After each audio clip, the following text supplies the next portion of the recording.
y sobre todo a los cánceres serosos, ¿no? Epiteliales que son pues, más frecuentes, ¿no? Bien, en esta imagen que tenemos, que nos proporciona la Agencia para la Investigación del Cáncer, vemos la distribución que tiene, ¿no? La incidencia del cáncer de ovario. Vemos que preferentemente se ubica en los países desarrollados, ¿no? Cáncer relacionado muchas veces con lo que es, digamos, el aspecto hormonal, ¿no? Que se ve muchas veces también asociado a determinadas características clínicas, ¿no? Como son la exposición alta a estrógenos, la nulliparidad, la obesidad, condiciones pues que vemos con mucha frecuencia, ¿no? Sobre todo en aquellos países que tienen un estilo de vida occidental. El cáncer de ovario entonces es el octavo cáncer más común entre las mujeres. Para el 2018 ocurrieron 295.000 nuevos casos y 184.000 muertes a nivel mundial. Si bien hay un descenso gradual en esa ocurrencia, ¿no? Llama la atención porque es un cáncer que no se detecta sino hasta fases avanzadas, ¿no? Debido pues a que no existe un tamizaje, como sí lo hemos visto, por ejemplo, en el cáncer de cuello uterino. Entonces, muchas veces su hallazgo suele ser incidental o cuando las manifestaciones clínicas de su presencia ya denotan cierto compromiso local, ¿no? El tipo histológico que hemos visto que es más frecuente corresponde al cistoadenocarcinoma seroso, ¿no? Y acá en esta imagen, como ustedes ven, ¿no? También data de los países desarrollados, ¿no? Aunque consignan también, pues, otras localidades como América, ¿no? La zona de Oceanía, pero podemos ver fundamentalmente que es el carcinoma seroso, el que de lejos es el más frecuente, ¿no? Y seguido pues por el adenocarcinoma, por lo que vendría a ser el carcinoma mucinoso, el carcinoma endometrioide, ¿no? Como carcinomas más frecuentes.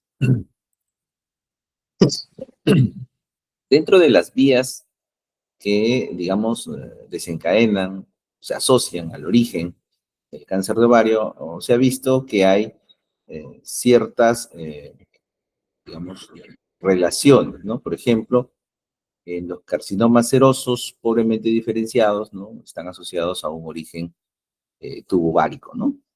En donde falla muchas veces el gen P53, ¿no? Hay alteración del P53, del PTEN, del BCRA, ¿no? Entonces, digamos que son sus características moleculares para los serosos pobremente diferenciados. Para los bien diferenciados, tienen como precursores muchas veces a los cistoadenomas, ¿no? En este caso, los de tipo borderline, ¿no? Y se asocian muchas veces a alteraciones del KRAS y del BRAF, ¿no?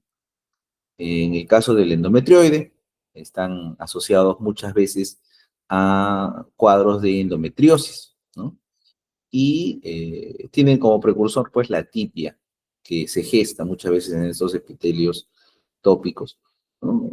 Con afectación de la beta-catenina y el PT, ¿no? Entonces, así como ustedes ven, muchos de estos neoplasias, ¿no? Epiteliales ya se está cada vez más dilucidando un poco sus orígenes y las vías alteradas, ¿no? Esto seguramente se irá enriqueciendo con las investigaciones moleculares que están, digamos, ahora a todo nivel en lo que vendría a ser las clasificaciones del cáncer.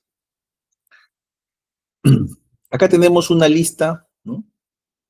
De todos los tumores que corresponden, pues, a los tumores epiteliales, ¿no? Tumores serosos, mucinosos, endometrioides, células claras, seromucinosos, los tumores de Brenner, los tumores de los cordones sexuales, ¿no? Los tumores germinales, todos estos tumores en estas dos diapositivas que ustedes ven corresponden a todo el espectro de las neoplasias de ovario, ¿no? Las neoplasias que tienen de todo tipo de linaje, ¿no? Epiteliales, mesenquimales, tumores germinales e inclusive metastásicos, ¿no? Entonces, un poco para tener el panorama completo de lo que ocurre, ¿no? A nivel ovario. De ellos vamos a desarrollar algunos aspectos, ¿no? Los más resaltantes, ¿no? Los tumores epiteliales en sí, ¿no? Ya centrándonos en ese aspecto, surgen, ¿no? Del epitelio de la trompa uterina, ¿no? O de quistes epiteliales en la corteza del ovario, ¿no? Entonces, la clasificación se va a basar en la diferenciación y en la extensión de la proliferación que ocurre en ese epitelio.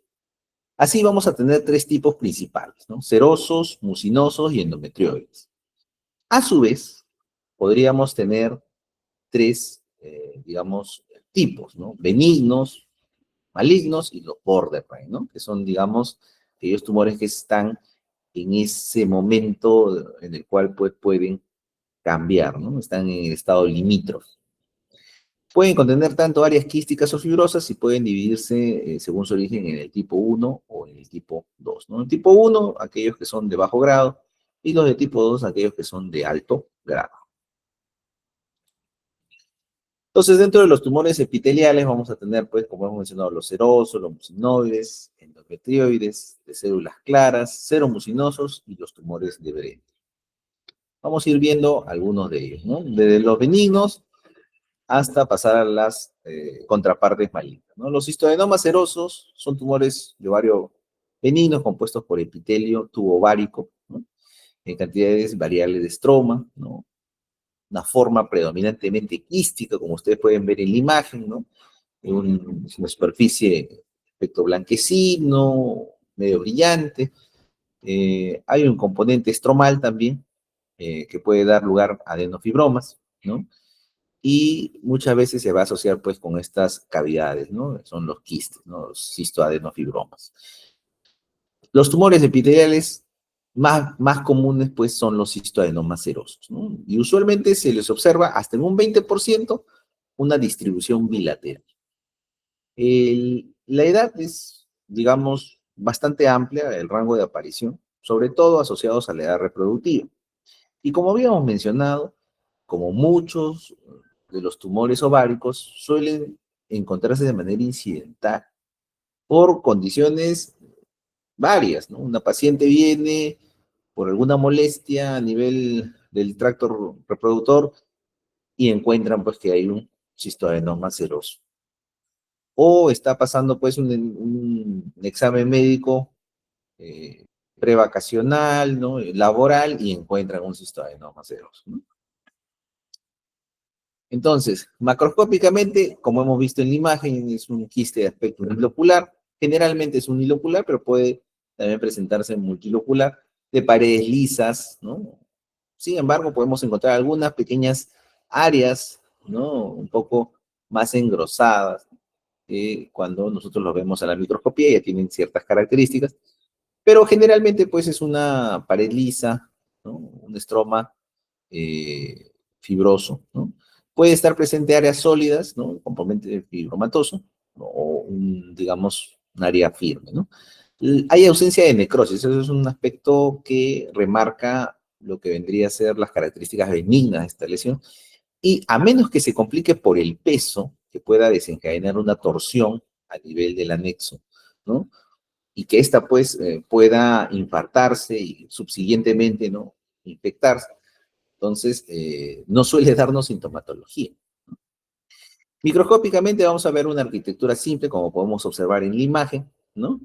En donde hay ciertas áreas de aspecto papilar no ramificado y una capa única y ordenada de un epitelio de aspecto cuboidal a columnar, ¿no? Con muy poca atipia y con escasas mitosis, ¿no? Básicamente con la histología nosotros podemos hacer el diagnóstico, pero si requiriese el concurso de algún marcador, pues tenemos disponibles el CK7, el EMA y el WT1, que suelen ser positivos, el CK20 negativo, ¿no? Hay que tener en cuenta ciertos diagnósticos diferenciales, como son los quistes de inclusión epitelial, los quistes endometriósicos, el tumor borderline seroso, que tiene bajo potencial maligno, y los histodenomas mucinosos, pero que, digamos, con ayuda de ciertas tinciones, con las características propias de los quistes mucinosos, pues son, digamos, bastante diferenciales, ¿no? Entonces, eso es lo que podemos hablar del cistoadenoma seroso. Ahora vamos a ver el lado borderline, ¿no? Aquel tumor eh, que va evolucionando, ¿no? Que está en esa situación de un bajo potencial maligno. Es un tumor compuesto por papilas ramificadas, como ya lo podemos observar desde la macroscopía, ¿no? Y forma ciertos penachos, ¿no? Un epitelio tal cual como tienen todos los tumores serosos de ovario, ¿no? Tubo ovárico. Es bilateral, suele asociarse más su presentación a etapas avanzadas eh, y tiene un curso indolente, ¿no? Que puede, digamos, desencadenar que en el momento del diagnóstico ya haya implantes extraováricos. Esto, a su vez, ya también puede conferirle mal pronóstico, ¿no? Hay una supervivencia general de 90-95% a 5 años y 80 a lo que son 20 años, ¿no? Esto va a depender, como les digo, muchas veces del diagnóstico, ¿no? El momento del diagnóstico. La distribución más común suele situar entre la cuarta y quinta década de la vida, ¿no? O sea, alrededor de la perimenopausia. Como les dije, muchas de las neoplasias ováricas suelen ser asintomáticas y solamente van a dar manifestaciones si es que hay signos de torsión o ruptura, ¿no? Se asocia a un CA 125 elevado. Entonces acá vamos a ver desde el aspecto de la microscopía, a diferencia de la contraparte serosa, ¿no? Aquí sí hay numerosas papilas, como ustedes pueden observar, ¿no? Hay bastantes prolongaciones, con ramificaciones y un epitelio cuboidal o columnar, ¿no? La tipia ya está un poco más elevada, ¿no? Podemos hallar mitosis, inclusive cuerpos de Samón, ¿no? Hay variantes que son como micropapilas, ¿no? Que son papilas alargadas, pero que dentro de ellas todavía ya tienen ciertas ramificaciones. Y puede encontrarse microinvasión estromal. Asimismo, puede haber también implantes, ya sean extrováricos a nivel peritoneal o hacia los ganglios linfáticos. Aquí la inmunistoquímica nos ayuda bastante, como muchos de los tumores serosos, son CK7 positivos, EMA positivos, WT1 positivos, CA 125 positivos también, ¿no? Los estudios moleculares actualmente también entran en juego y se observan mutaciones a nivel del CARRAS y el BRAF, pero no se asocia con mutaciones del BCRA, ¿ya? Un poquito para diferenciar de otras neoplasias. Carcinoma seroso, por definición, sabemos que es un tumor maligno compuesto de células del epitelio tubovárico, ¿no? Eh, la incidencia y ubicación suele ubicarse muchas veces de manera bilateral en el 60%, ¿no? Y tiene como subtipo histológico más común, ¿no? El carcinoma de ovario epitelial, ¿no? En cuanto a la morbilidad y mortalidad, se ve que es una neoplasia que muchas veces se diagnostica en etapas avanzadas, ya con diseminación transabdominal, con carcinomatosis, ¿no? Que va a afectar ganglios linfáticos, inclusive apéndice, entre otras ubicaciones, ¿no? Los pulmones, el hígado y la pleura suelen ser los sitios comunes para las metástasis, ¿no? Todo esto gracias pues a la diseminación por la vía portal, ¿no? La distribución geográfica es más común en el hemisferio occidental. Hemos mencionado, digamos brevemente, razones que puedan respaldar esa presencia. Es rara usualmente en las 2 primeras décadas, pero se ha observado que hay un aumento constante, ¿no? La edad media de presentación la sitúa entre los 56 años, ¿no? Clínicamente se va a evidenciar un agrandamiento en la pelvis, a nivel del abdomen inferior, con dolor vago, sintomatología urinaria o gastrointestinal, ¿no? Y también muchas veces debuta con ascitis. En el suero se pueden encontrar niveles elevados del CA 125. Macroscópicamente, como vimos en la imagen, se observan masas sólidas, ¿no? De aspecto quístico, y aquí la diferencia muchas veces con las lesiones benignas, eso es con necrosis y hemorragia, ¿no? Cuando cortamos la neoplasia muchas veces evacúa el líquido serohemático y se observan excrescencias, ¿no? Se ven como papilas, ¿no? Proyectadas hacia la luz, con adherencia superficial. Microscópicamente vamos a tener muchas de estas papilas con formaciones glandulares complejas, ¿no? Eh, digamos en forma de hendiduras, estratificadas, ¿no? Presencia de abundante cuerpo de samoma, ¿no? Inclusive hay una variante que se llama samocarcinoma, ¿no? Tiene atipia nuclear baja y calcificaciones samomatosas masivas. La inmunistoquímica que nos va a ser bastante útil es la que ustedes están observando, que es repetitiva para todos los carcinomas serosos, ¿no? CD15 también nos ayuda. Y tenemos una inmunistoquímica negativa, el PRCT2, la carretilina y el CK20 negativo, ¿no?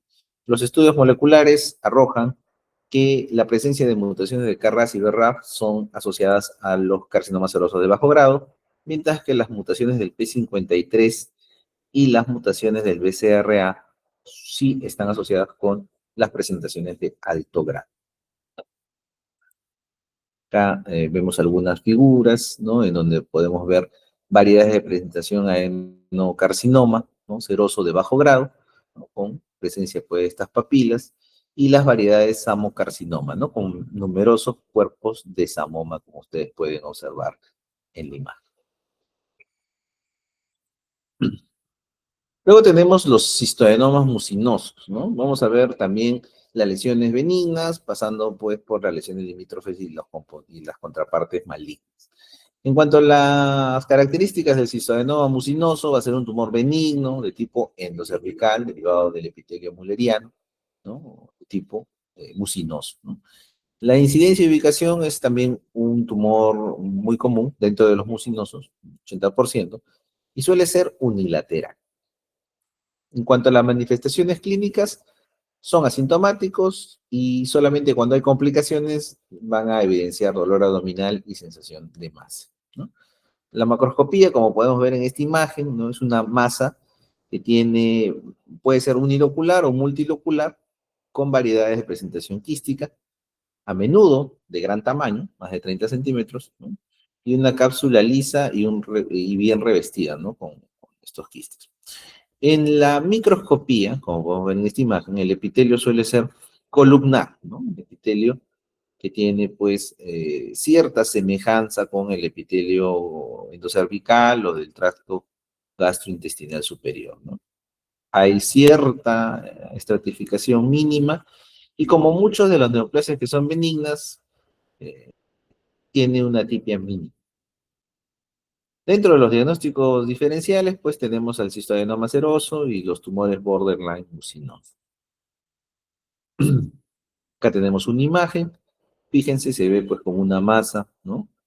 De aspecto blanquecino, cierta vascularización, y cuando lo cortamos podemos encontrar múltiples loculaciones con algunos septos fibrosos, ¿no? Y formaciones quísticas que, digamos, contienen un material mucinoso. Cuando lo vemos a la microscopía, fíjense, ¿no? Se ven estos septos de estroma fibroso que van a delimitar estas loculaciones y pues un epitelio de aspecto columnar, ¿no? Que nos simula pues un epitelio de tipo gastrointestinal, ¿no? De tipo endocervical. Si quisiéramos observar bien la mucina, pues podríamos utilizar algunas coloraciones como el Alcian Blue, ¿no? Que nos ayudan a teñir bien la mucina. El tumor mucinoso borderline, por definición, como hemos mencionado, suelen ser estos tumores que están en ese nivel intermedio, ¿no? En donde hay un mayor componente de atipia, una mayor estratificación, pero no hay, en este caso particular, invasión del estroma, ¿no? El tumor borderline mucinoso más común, ¿no? Dentro de los tumores mucinosos, suele también ser unilateral. Cuanto a su comportamiento, ¿no? Es benigno a menos que se asocie con otras presentaciones de tumores epiteliales, como el adenocarcinoma invasivo. En cuanto a su distribución geográfica, un dato muy interesante, ¿no? Es más común en Japón y en mujeres en edad reproductiva. A menudo es asintomático, como hemos mencionado, característica propia de los tumores ováricos, y solamente las manifestaciones de agrandamiento abdominal, dolor, ¿no? o compromiso de la función digestiva, ¿no? Podrían hacernos sospechar de su presencia. En cuanto a los tumores mucinosos borderline, ¿no? Microscópicamente vamos a ver ya estratificación, ¿no? Del epitelio de tipo intestinal, usualmente de tipo gástrico, como ven acá, tiene una apariencia, ¿no? De lo que vendría a ser pues, las glándulas gástricas. Hay atipia citológica de leve a moderada y puede haber presencia de células caliciformes, ¿no? Inclusive células de Panet o células neuroendocrinas. Puede producirse también una limitada invasión del estroma, ¿no? En algunos casos, ¿no? Y, digamos, cuando ya hay un componente carcinomatoso, ya la estratificación celular evidencia pérdida de la maduración, ¿no? Mitosis frecuentes, tipia importante, ¿no? Muchas veces estos tumores están en esa delgada línea de evolución.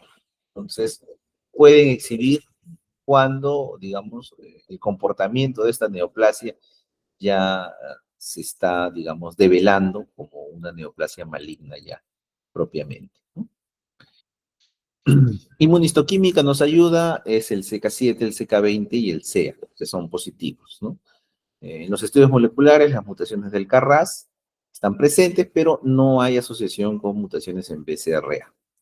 En cuanto al diagnóstico diferencial, ¿no? El cistoadenoma mucinoso tiene proliferación, ¿no? Hay que hacer la diferenciación con el cistoadenoma mucinoso con proliferación focal, con el adenocarcinoma mucinoso y con el adenocarcinoma metastásico, que puede ser, ¿no? De otros orígenes, ¿no? Ahora sí vamos a ver el componente maligno de los cistoadenocarcinomas mucinosos, ¿no? Como ustedes ven en esta imagen, son tumores bastante heterogéneos, ¿no? Con áreas hemorrágicas. Siempre que hablemos de los adenocarcinomas, de los cistoadenocarcinomas ovarios, las contrapartes malignas tienen gran vascularización, tienen áreas hemorrágicas, necróticas, sumada a las características que ya podemos, digamos, observar en el resto de esas neoplasias, ¿no? Entonces, este tumor epitelial maligno, ¿no? Mucinoso de tipo intestinal, se asocia pues a invasión del estroma, ¿no? Digamos que es poco frecuente, menos del 10% de todos los tumores, 5% de todos los tumores ovarios mucinosos, ¿no? Y también es unilateral. Menos del 5% de las mujeres con enfermedad en estadio 1, carcinoma intraepitelial, ¿no? Hay invasión, puede haber recurrencias hasta un 25%. Casi todas las mujeres con estos tumores suelen encontrarse en estadios avanzados y mueren pues a causa de esta enfermedad, ¿no? Porque esta enfermedad rápidamente va a ser metástasis a órganos blancos, como el pulmón, hígado, entre otros. Usualmente la media de presentación son los 45 años, ¿no? Es asintomático. Clínicamente ya evidencia un agrandamiento abdominal, dolor, que puede comprometer la función digestiva, ¿no? El CA 125 puede no estar muy elevado, así que como todo marcador debemos tomarlo con bastante cuidado, ¿ya? Macroscópicamente hemos visto pues una masa sólida, quística, con áreas hemorrágicas, áreas fibrosas, pueden alcanzar tamaños grandes, ¿no? Las características microscópicas evidencian, ¿no? Similitud con el borderline mucinoso, sobre todo el de tipo intestinal, pero tiene mayor atipia, ¿no? Asimismo, tenemos a patrones invasivos con destrucción, ¿no? De lo que vendría a ser glándulas y células que puedan estar infiltrando el estroma, ¿no? Y también un patrón expansible en donde las glándulas confluyen a manera de cribas, ¿no? El recuento mitótico suele ser alto, ¿no? Con bastante atipia. La inmunistoquímica útil, el CK7, el CK20 y el CA positivo. Los estudios moleculares refieren pues mutaciones a nivel del KRAS y a nivel de lo que vendría a ser el BCRA1 y 2.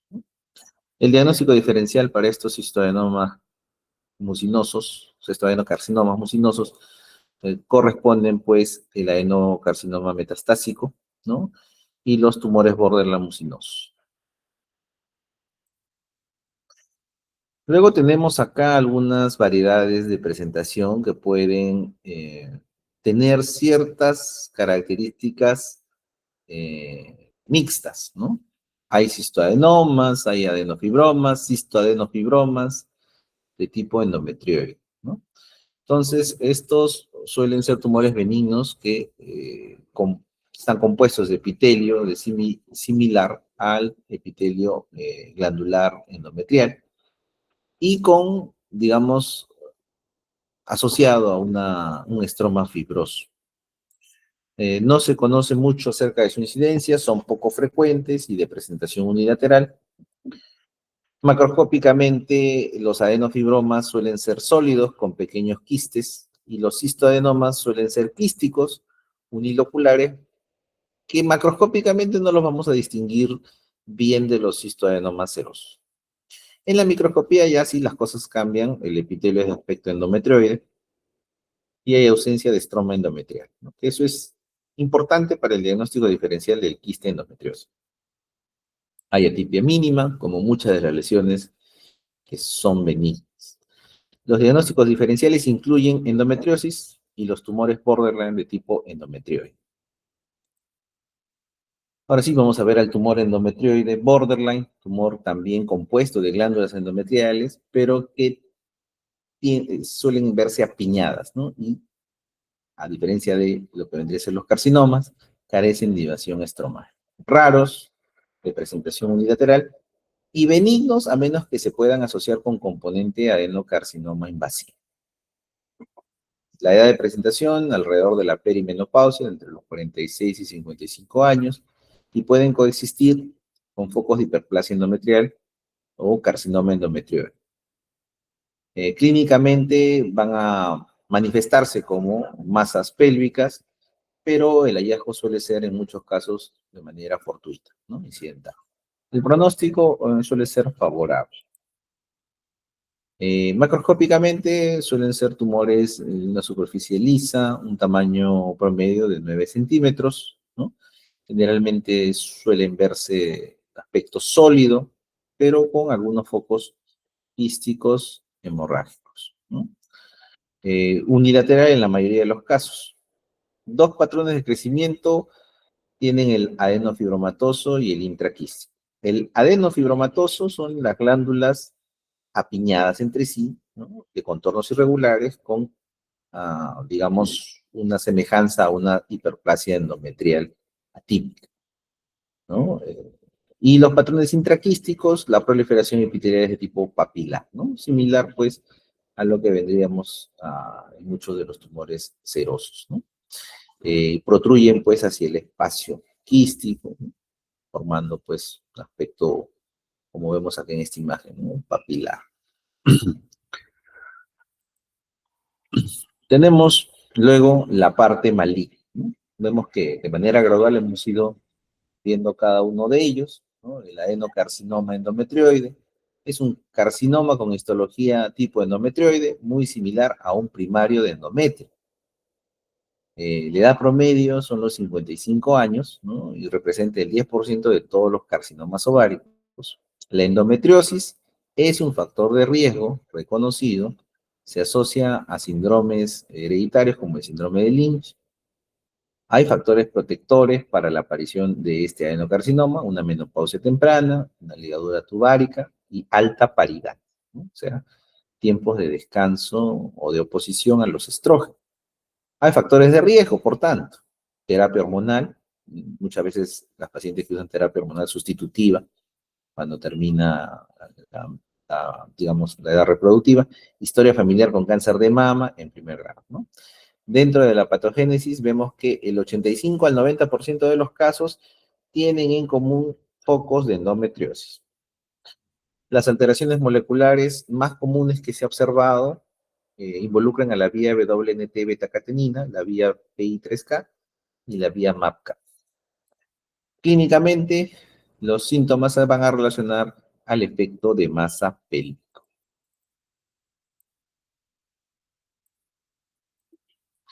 Macroscópicamente vemos que son lesiones unilaterales, con un tamaño promedio alrededor de los 10 a 11 centímetros. Fíjense, la superficie externa suele ser lisa, como en muchas de las tumoraciones ováricas, pero cuando cortamos va a observarse, digamos, una superficie quística con áreas de necrosis y, digamos, un aspecto blanquecino, ¿no?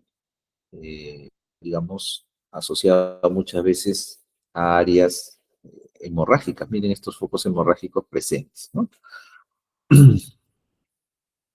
Microscópicamente, el patrón histológico más común consiste en la sobreposición de glándulas, ¿no? Vemos que están bastante piñadas entre sí y tamaños muy variables, ¿no? Que nos recuerdan muchas veces a glándulas de tipo endometriosis.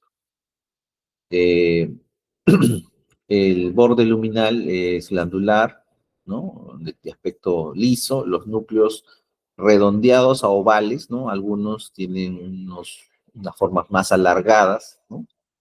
Se asocia también pues a atipia nuclear y puede haber diferenciación escamosa, ¿no? En el 50% de los casos. Luego también tenemos los histoadenomas o adenofibromas de células claras, ¿no? Que son tumores benignos compuestos de pequeñas glándulas de citoplasma claro, ¿no? También son bastante raros, ¿no? Un amplio rango de presentación, ¿no? Que comprende básicamente la edad reproductiva y posmenopáusica de la mujer. Se ha reportado también asociación con la endometriosis y la clínica también es poco característica, ¿no? Asociado siempre al efecto de masa. Macroscópicamente suelen verse de manera unilateral, aspecto sólido, fibromatoso, la superficie suele ser lisa y el corte, un aspecto lobulado, ¿no?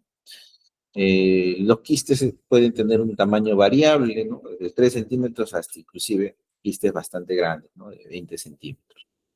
Microscópicamente vamos a ver glándulas ampliamente espaciadas por un estroma fibromatoso, ¿no? Vemos acá componente glandular separado muchas veces por todas estas células estromales. Las células del citoplasma suelen exhibir un citoplasma, perdón, las células glandulares suelen exhibir un citoplasma claro, ¿no? Y cuando vemos, se componen de células de aspecto cúbico, ¿no? Con núcleos pequeños y escasa actividad mitótica. Los tumores Borderland de estas células claras eh, suelen verse como glándulas apiñadas que ya incrementan su atipia, pero que hay ausencia de la invasión estromal, ¿no? Es menos del 1% de todos los tumores Borderland, eh, no se les suele diagnosticar con mucha frecuencia, se ven en mujeres posmenopáusicas. Se asocian a endometriosis y a mutaciones del PI3K y del AR1D1A. En clínica se observa dolor pélvico, distensión abdominal. Macroscópicamente vemos que son tumores sólidos, digamos, con presencia de pequeños quistes y una superficie de aspecto blanquecino, grisáceo. Microscópicamente las glándulas pueden tener tamaños variables, ¿no? Sobre un fondo estromal fibromatoso. Las células ahora poseen núcleos más agrandados, nucleolos presentes y puede haber estratificación, ¿no? No se observa formas de aspecto papilar ni túbulo quístico. Y ahora vamos a ver la contraparte maligna, que son los adenocarcinomas de células claras, que son neoplasias pues malignas, compuestas con células claras eosinofílicas y en patrón de tachuela o hockney, ¿no? Con arquitectura papilar, formas tubuloquísticas o sólidas. Los síntomas están relacionados al efecto de masa y puede presentar ciertos síndromes paraneoplásicos, como es la hipercalcemia y el tromboembolismo venoso. La edad promedio de aparición suele ser los 56 años y hay cierta prevalencia en algunas áreas geográficas, por ejemplo en Asia, ¿no? El factor de riesgo que se ha visto es la endometriosis, en un 50-74% de los casos, y también se asocia a los síndromes hereditarios como el síndrome de Lynch.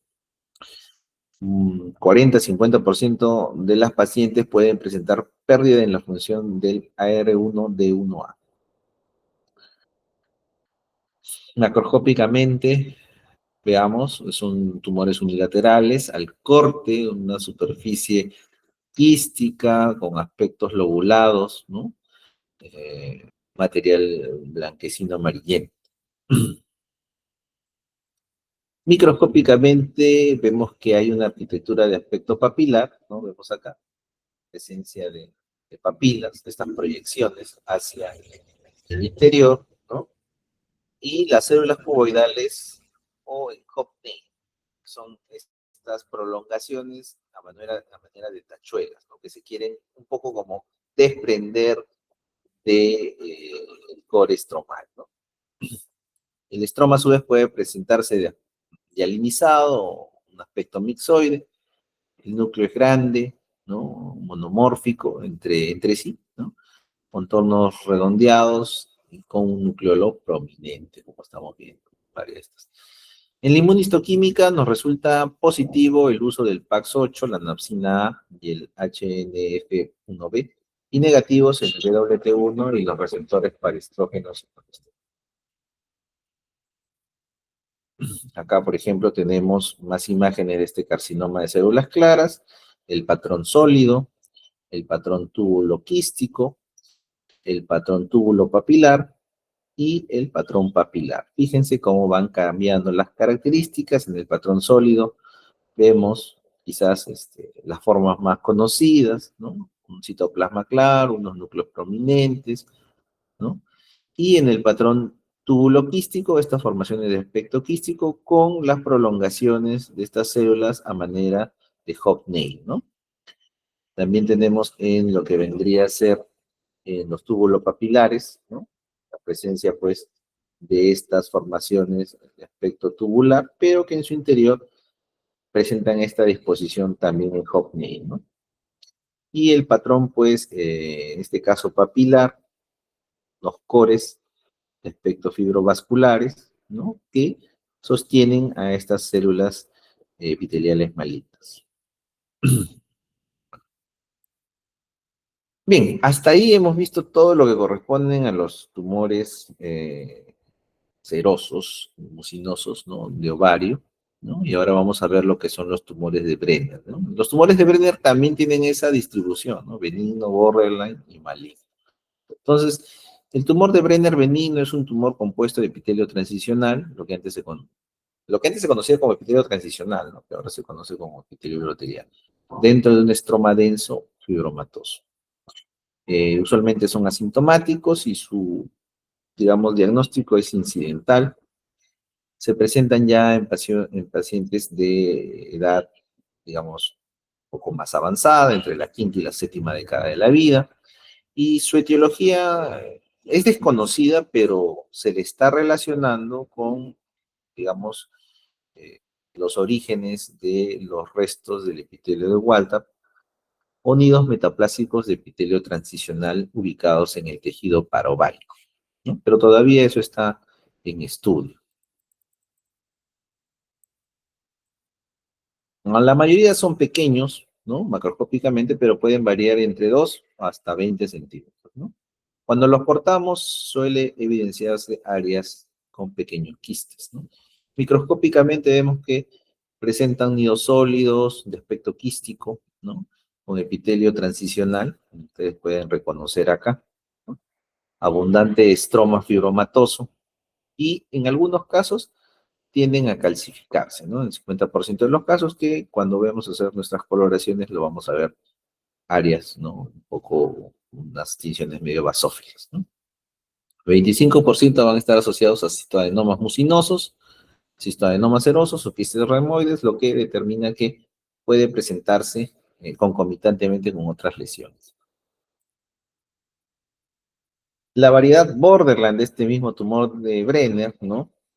Ya presenta una arquitectura papilar, pero no hay evidencia de invasión estromal. Clínicamente, presenta un efecto de masa, pacientes ya mayores, ¿no? Y suele ser también poco frecuente.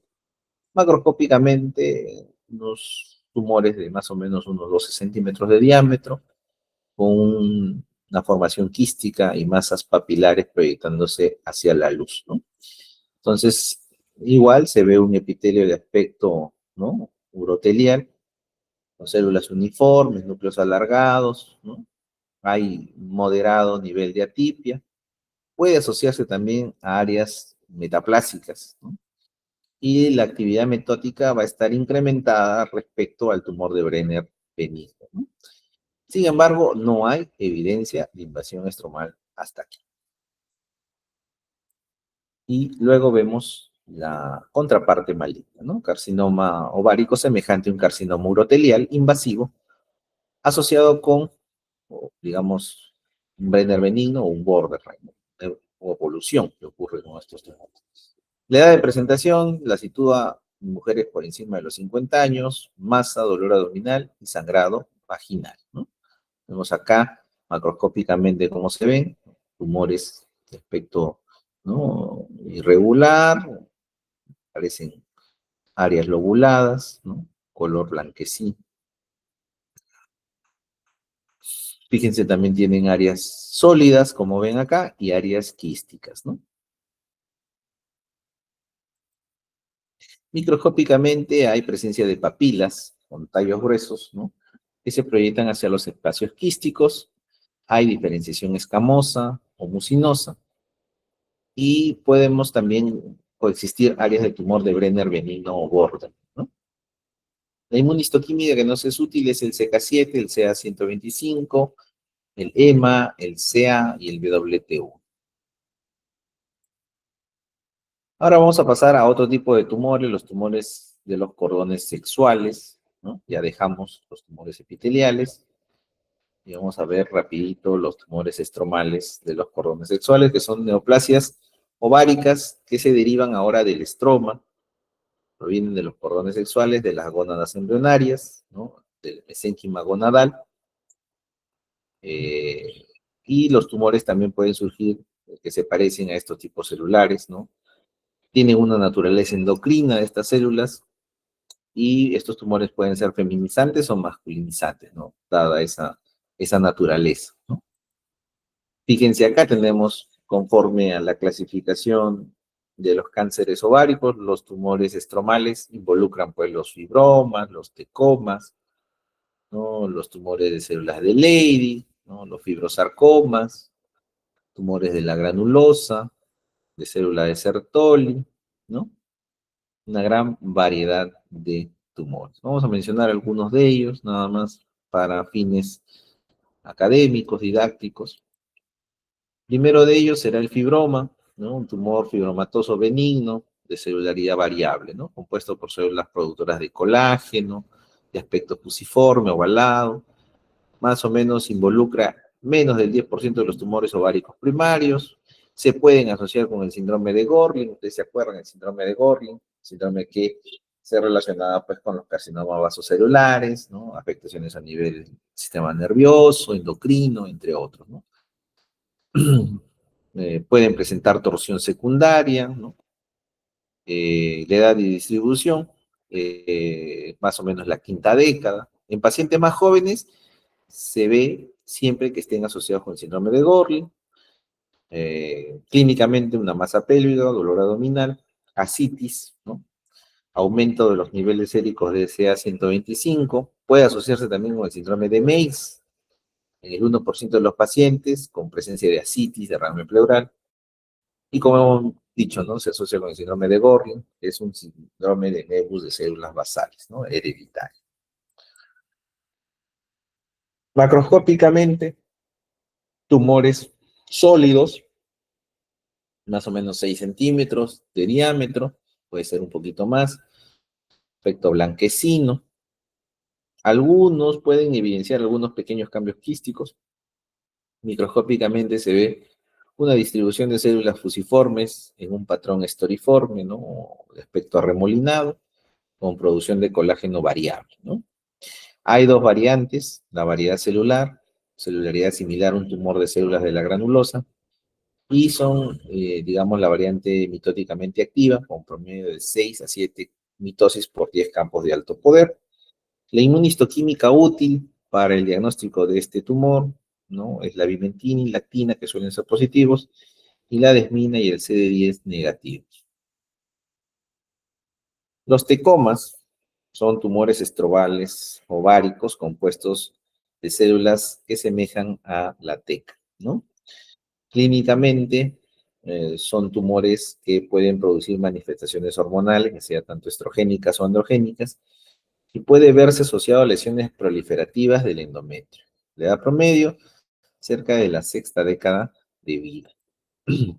Macroscópicamente tiene una presentación unilateral con tamaños variables, desde muy pequeñitos, menores de 1 centímetro, hasta tumores medianos o grandes de 15 centímetros, ¿no? Ocasionalmente exhiben cambios quísticos, áreas calcificadas, hemorrágicas o necrosis, ¿no?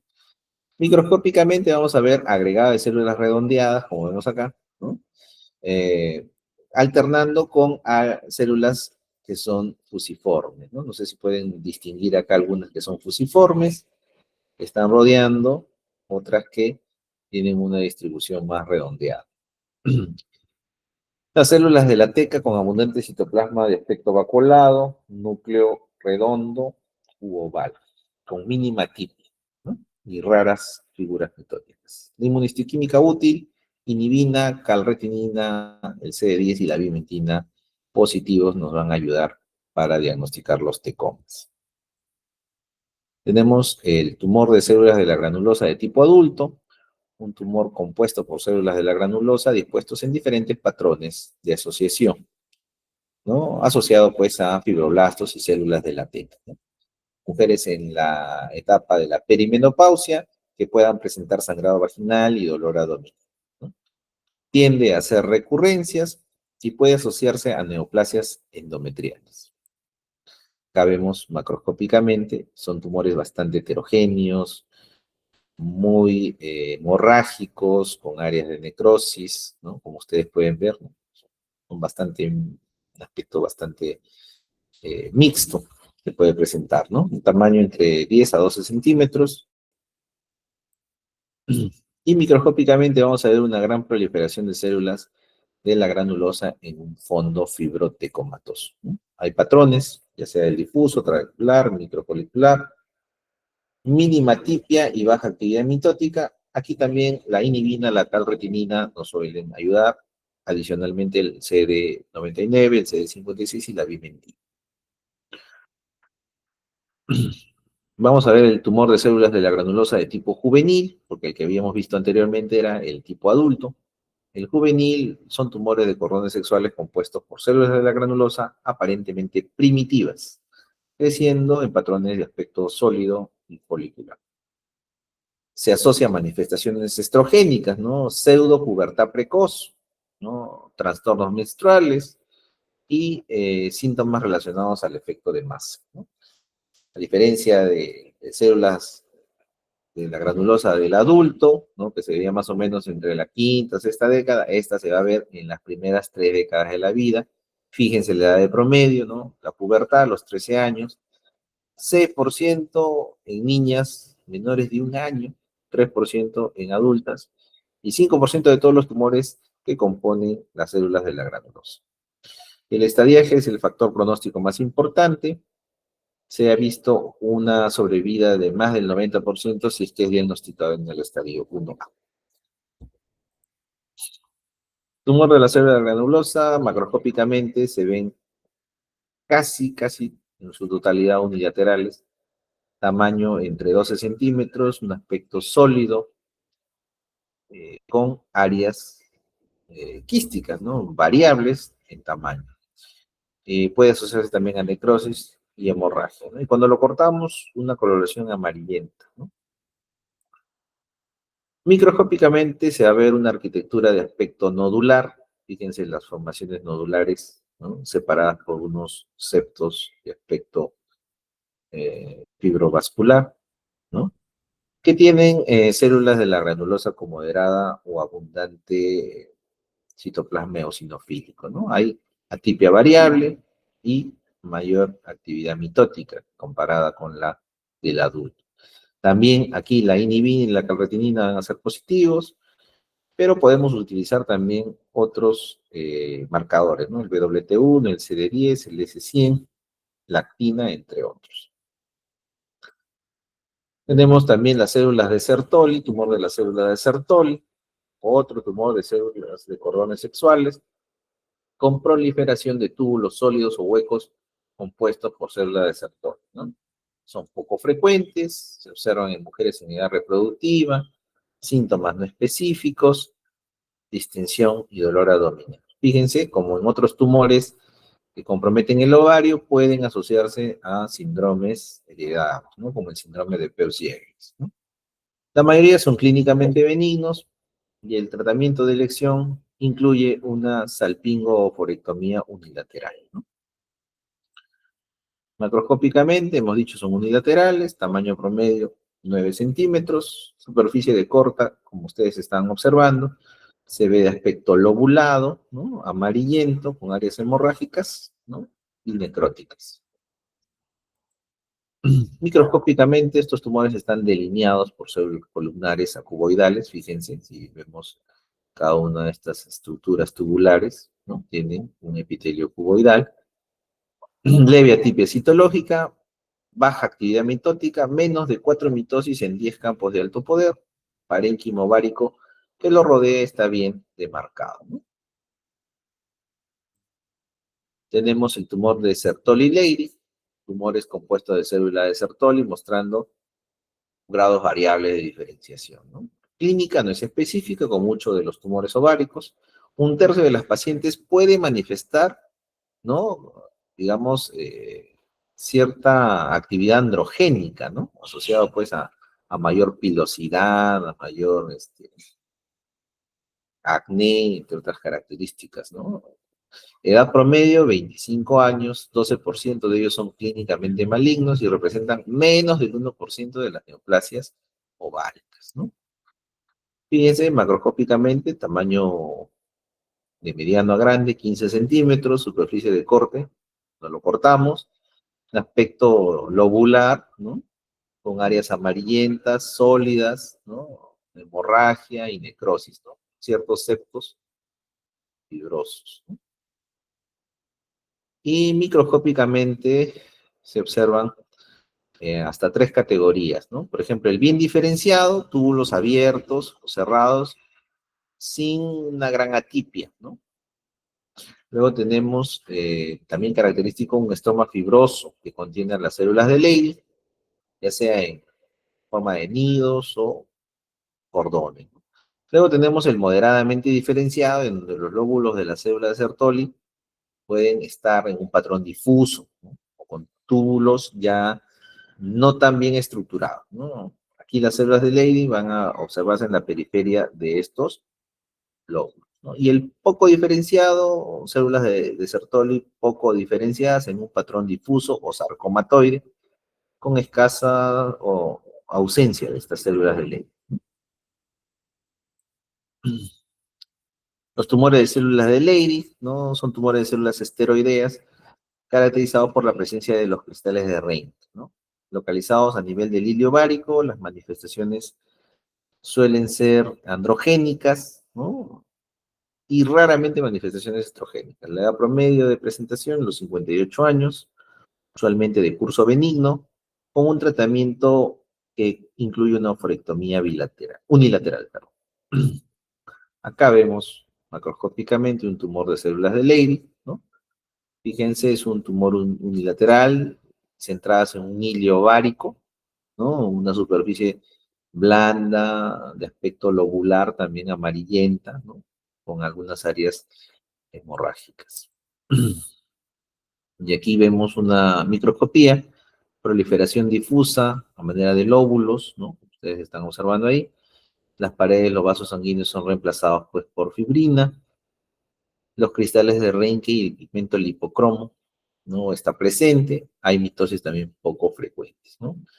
Inmunistoquímica útil, inhibina, calretina, vimentina, CD56.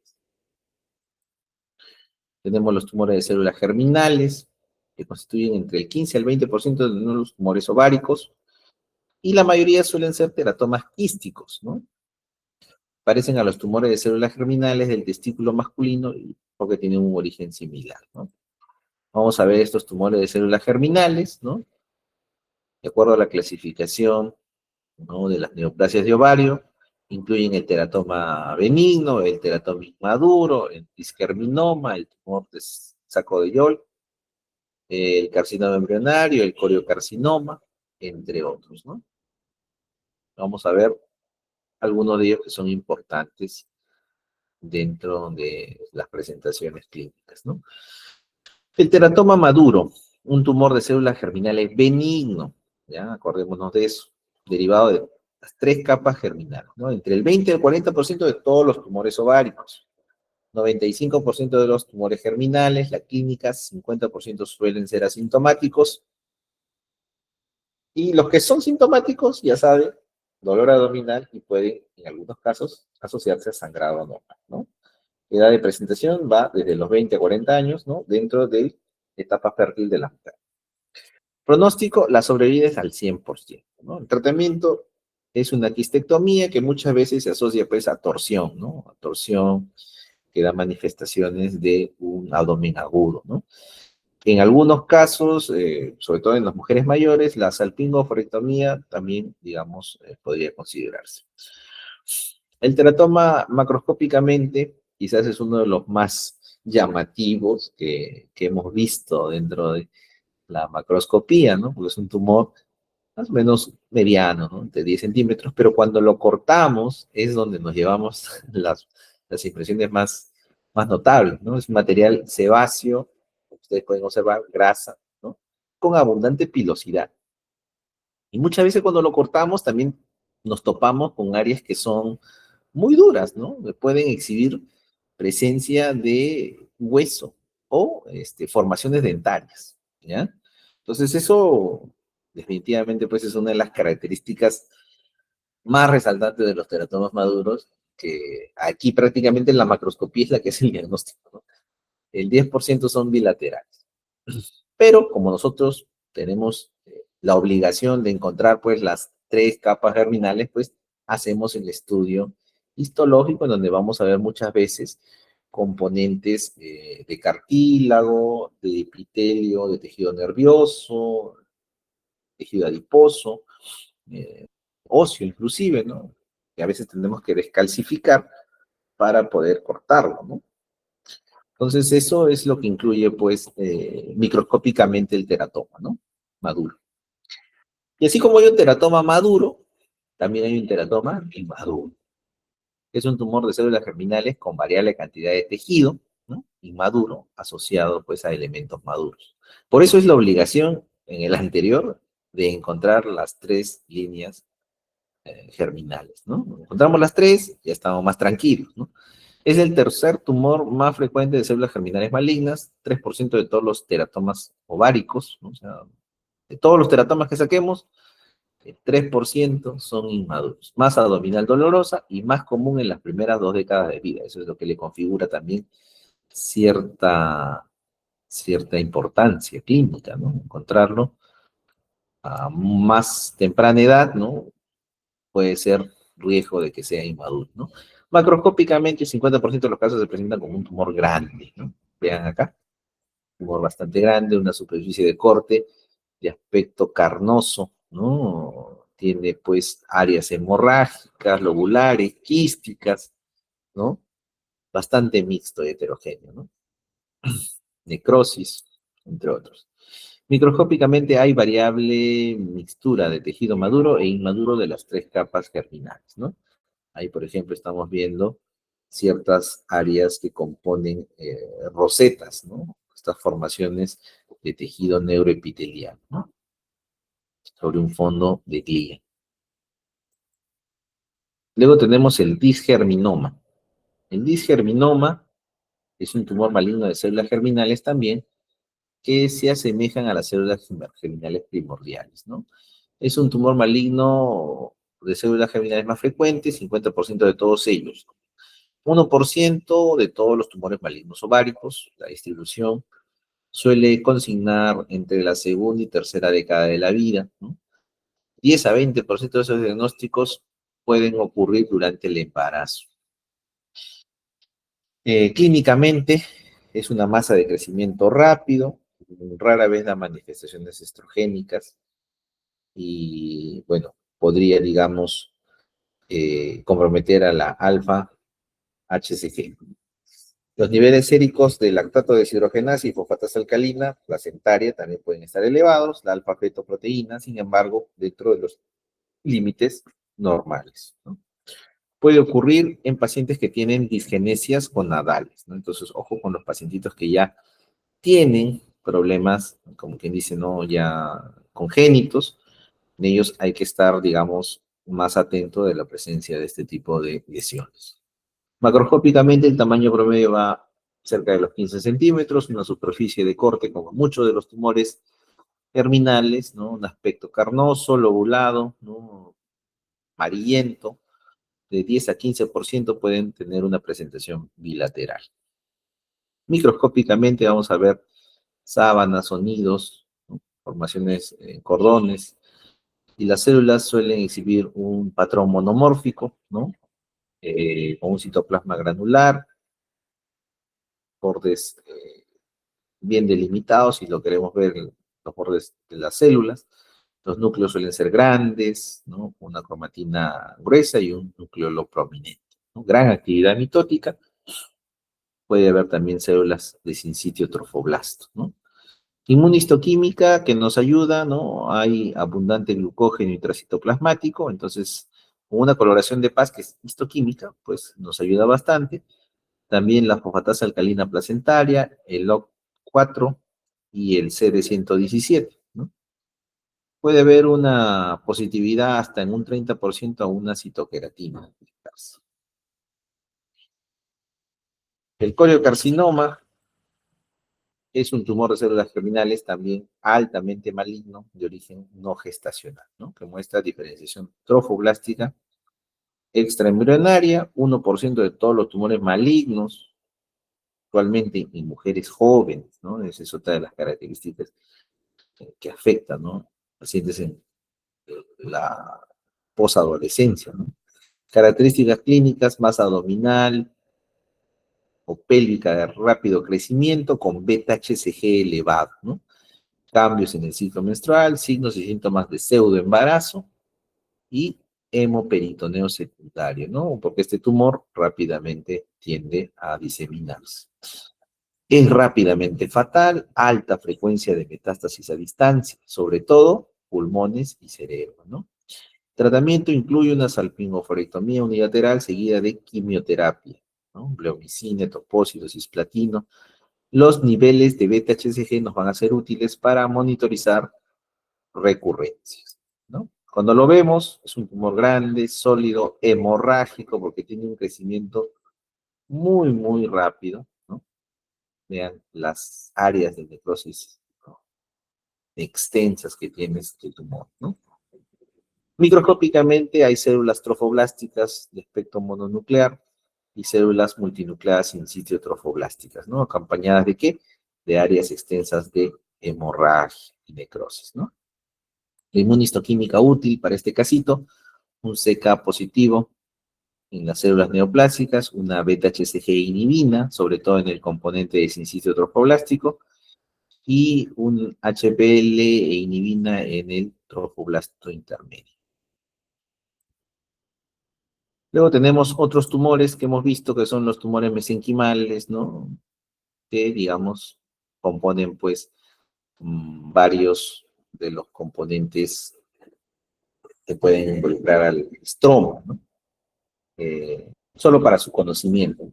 Pero en general, pues, como hemos visto, hay una gran mixtura de tumores que pueden surgir de cada uno de los diferentes tejido que tiene el ovario, ¿no? Bueno, hasta aquí es nuestra reunión. Un poquito la intención era presentarles el amplio panorama de estas neoplasias, haciendo hincapié sobre todo en aquellas que tienen una gran importancia clínica.